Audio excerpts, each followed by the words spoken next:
আচ্ছা, এখন আমরা দেখব যে গতিশীল ব্যক্তির সাপেক্ষে বৃষ্টির আপেক্ষিক বেগ সেটা আমরা কিভাবে নির্ণয় করব, অর্থাৎ relative velocity of rain with respect to moving observer. ঠিক আছে, অর্থাৎ আমরা যখন দেখা যাচ্ছে কোনো একটা হেঁটে যাচ্ছি, বৃষ্টি যখন পড়ছে, বা দেখা যাচ্ছে সাইকেলে যাচ্ছি বা কোনো চার চাকাতে যাচ্ছি, তখন আমাদের কি মনে হয়, বৃষ্টিটা মনে হয় যেন কিছুটা তির্যকভাবে আমাদের সামনের দিকে আসছে। আমাদের মনে হয় না যে বৃষ্টিটা উপরের দিক থেকে পড়ছে, কিন্তু বৃষ্টি তো নর্মালি উপর থেকে নিচের দিকে লম্বভাবে পড়ে। তাহলে সেটা কেন ঘটে, সেটা যদি আমরা এই ক্যালকুলেশন করি তাহলে কিন্তু আমরা বুঝতে পারবো। দেখা যাচ্ছে যে কোনো একজন ব্যক্তি এই সামনের দিকে অগ্রসর হচ্ছে, সে ইউ গতিবেগ নিয়ে। ঠিক আছে, এবং এই যে বৃষ্টিটা, নর্মালি বৃষ্টি কী হয়, ওপর থেকে উল্লম্বভাবে নিচের দিকে পড়ে। তাহলে এই যে ব্যক্তি রয়েছে, আমি যদি এটাকে বলি যে ব্যক্তির বেগ, ঠিক আছে, এটাকে যদি বলি ব্যক্তির বেগ, আর এটাকে যদি বলি যে বৃষ্টির বেগ, আমরা কি ধরলাম, বৃষ্টির বেগ ধরলাম ভি। ঠিক আছে, তাহলে আমাকে বের করতে হবে যে এই ব্যক্তির সাপেক্ষে এই বৃষ্টির আপেক্ষিক বেগটা কি হবে। এই ব্যক্তি গতিশীল, ঠিক আছে, তাহলে আমরা কি করতে পারি, যখনই আমরা কি করব আপেক্ষিক বেগ নির্ণয় করব, তখন সেটাকে আমরা সবসময় মাইনাস করে অপোজিট ডাইরেকশন ধরে আমরা সেটাকে ক্যালকুলেশন করব। অর্থাৎ এর সমান একটা ভেক্টর আমরা যদি অপোজিট ডাইরেকশনে নিয়ে নিই, তাহলে কি হবে, এটা হয়ে যাবে মাইনাস ইউ, এবং এই যে বৃষ্টিটা, এটাকে আমরা একটু ওয়াই অ্যাক্সিস বরাবর যদি বাড়িয়ে দিই, তাহলে এটা হয়ে গেল ভি, তাই তো। তাহলে কি হবে, এই যে বৃষ্টি, এই দুটো ভেক্টরের লব্ধি ভেক্টর যেটা হচ্ছে, ঠিক আছে, এই যে লব্ধি ভেক্টর যেটা হচ্ছে, সেটা হচ্ছে বৃষ্টির আপেক্ষিক বেগ, তাই তো। তাহলে আমরা এটা কি বলতে পারি, এটাকে বলতে পারি বৃষ্টির আপেক্ষিক বেগ, তাই তো। এবং এটা যদি ভি এর সঙ্গে এই যে বৃষ্টির বেগ, মানে এই ভেক্টরের সঙ্গে যদি থিটা কোণে আনত থাকে, তাহলে আমরা কি, এইটাকে যদি আমরা একটা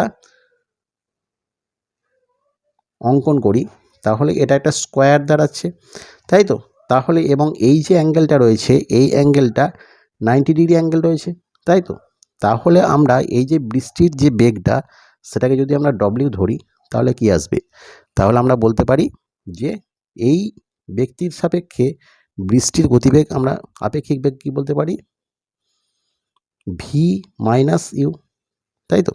তাহলে এবার এদের মানটা আমরা কি হতে পারে, তাহলে দেখো, এইটা যেহেতু ত্রিভুজের, এই যে ত্রিভুজটা রয়েছে, এই ত্রিভুজটা যদি আমরা ধরি, যে ধরে দেখা যাচ্ছে এটা আমরা ও ধরলাম, এটাকে আমরা সি ধরলাম, এবং এটাকে দেখা যাচ্ছে আমরা ও ধরলাম। তাহলে এটা কি হচ্ছে, এটা সমকোণী ত্রিভুজ। তাহলে সমকোণী ত্রিভুজ মানে কি, এখানে ও সি স্কোয়ার ইকুয়াল টু কি হচ্ছে, C A square plus A square, তাই তো। তাহলে ও সি মানে কি, ও সি মানে হচ্ছে লব্ধি ভেক্টরটা, এটা equal to root over C A square, তাই তো, বা এসি স্কোয়ার, যা ধরা হলো, এসি স্কোয়ার প্লাস কি, এটা ও এ স্কোয়ার, তাই তো।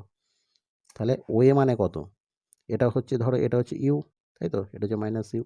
তাহলে অ্যাবসোলিউট মানটা কত হচ্ছে, U square plus V square, তাই তো।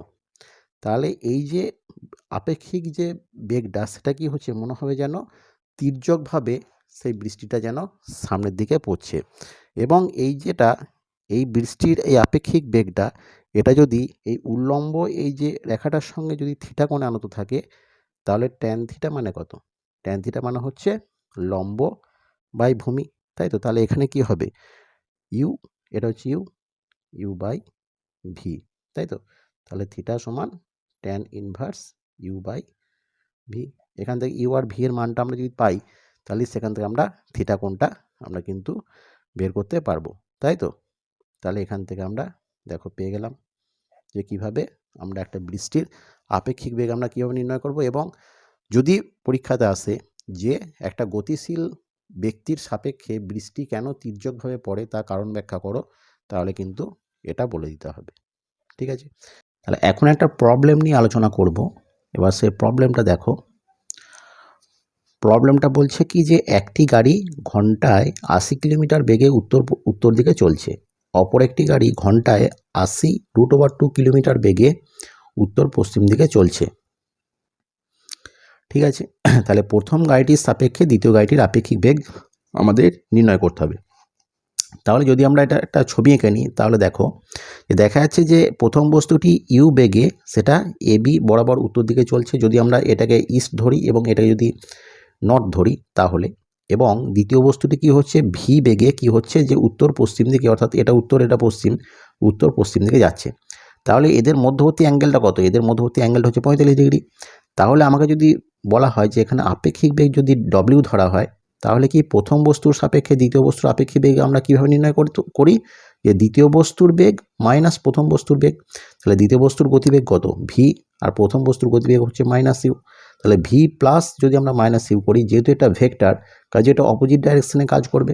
তাহলে আমরা ক্যালকুলেশনের সুবিধার্থে যদি আমরা এরকম একটা চিত্র অঙ্কন করি যে এই যে ইউ যেটার ডাইরেকশন রয়েছে উত্তর দিকে সেটাকে আমরা যদি নিচের দিকে করে দিই, অর্থাৎ এটা মাইনাস ইউ হয়ে গেল, এবং এই যে দ্বিতীয় যে ইয়েটা রয়েছে গাড়িটার গতিবেগ সেটা হচ্ছে এসি বরাবর ক্রিয়াশীল হচ্ছে।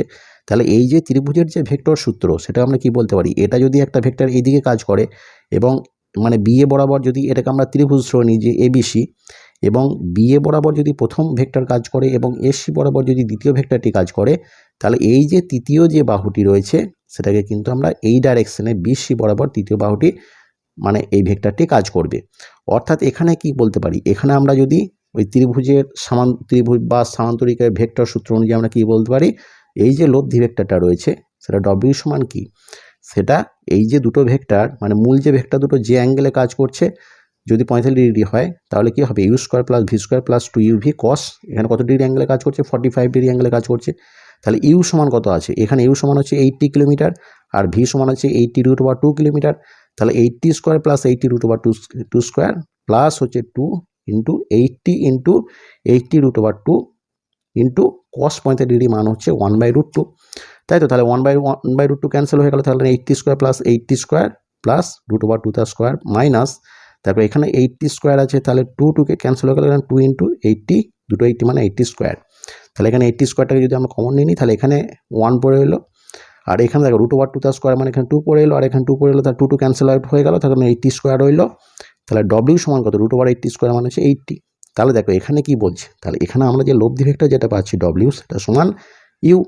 তাহলে আমরা কি বলতে পারি, এবং এই ইউটা কি যে এই যে আপেক্ষিক মানে দ্বিতীয় বস্তুটাকে যে আপেক্ষিক বেগ মানে প্রথম বস্তুটার সাপেক্ষে বা প্রথম গাড়িটা কি মনে হবে যে দ্বিতীয় গাড়িটা পশ্চিম বরাবর যেন পশ্চিম দিক বরাবর যেন ক্রিয়াশীল হচ্ছে, এবং তাদের সেই আপেক্ষিক বেগটা হচ্ছে ইউ অর্থাৎ 80।